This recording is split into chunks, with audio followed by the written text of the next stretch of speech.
Well, what is going on, everybody? Happy Friday. In a weird turn of events, Apple did not drop the next beta for iOS 27 this week, which means we are actually now going to be going on 3 weeks without a new beta.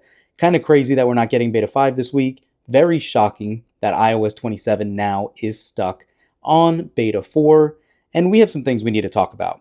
So, first things first, release schedule. Since everyone seemed to think it was coming out this week, ourselves included, this definitely does confirm next week we will be getting a new beta, probably on the 10th, and then absolutely every week after that, it should continue on. It's not absolutely unheard of for Apple to skip for 3 weeks between a beta, but this late in a beta cycle, it is definitely surprising. There was a lot of rumors saying there were some hiccups with the build, they were struggling with some bug fixes, and there have definitely been some bugs in this beta. A lot of people as well have been experiencing when you pull down Spotlight search and all of that, logos for apps weren't applying and showing. It was just a blank square, no description even for the title of what that app was supposed to be. There was a lot missing here, including some errors with the keyboard again and some other intermittent issues. And also, one thing that was pretty disappointing as we're obviously going on that 3rd week is how bad battery life is tanked. So, for some reason, battery life on this beta has definitely tanked a little bit over the last couple of weeks. And you can see here throughout the days, we used our phone pretty heavily, but our screen on time is not actually as high as it was on the prior betas, where we were getting 7 or 8 hours, even 10 on some days. But it is pretty crazy to see just exactly how bad this battery drain has become. Nothing too alarming. Again, keep in mind it is a beta, and our battery health now, because of these betas, on our 17 Pro Max has dropped to 93% after 314 cycle count. So it has been heavily used phone.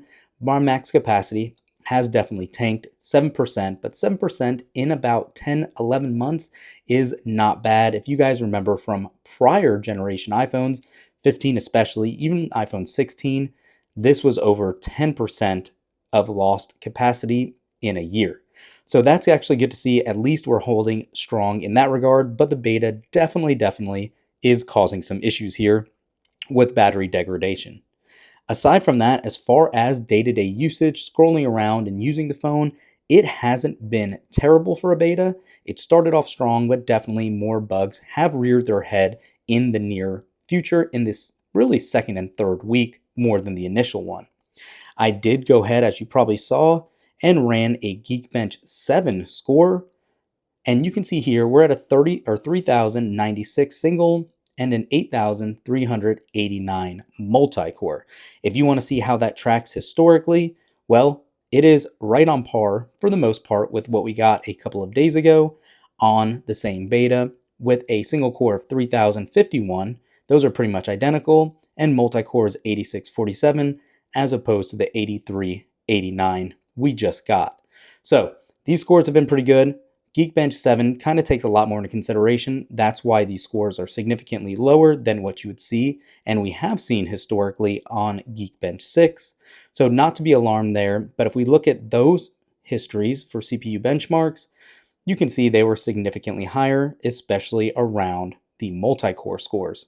So it'll be interesting to see now with Geekbench 7 how these scores will remain, if they'll pick up over time, or what happens during this beta cycle.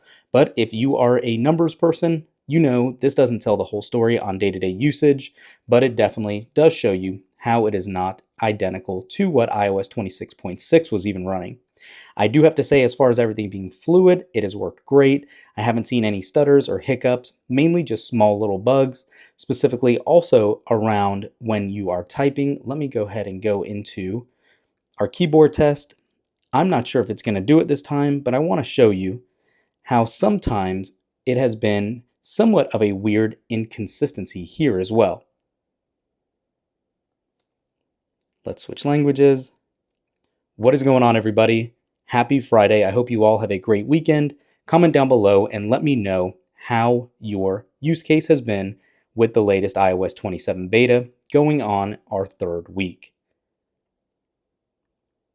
So you can see that was actually very good.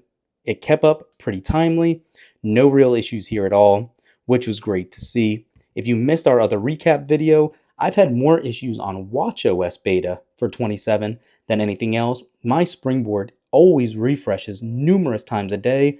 I'll get the spinning circle of death, and somehow, God, I mean, 9 times out of 10, I actually have to somehow interact with the watch before it actually pops back and before we get anything back on the screen, even just watchOS as itself. You can see the delays there through things. This beta is what I'm really looking more so forward to with working on the next beta, because this is definitely not as ready as iOS is. So aside from that, just really wanted to give you guys a quick video telling you what's going on, when to anticipate the next beta, and how everything has been now 3 weeks on that same beta cycle, like I said. Comment down below, let me know your impact on this beta, how your battery life is, and how battery health is coming up on our final month of our first year with the iPhone 17, 17 Pro, 17 Pro Max, and obviously the iPhone Air. Thanks for watching. We'll catch you in the next one. Peace.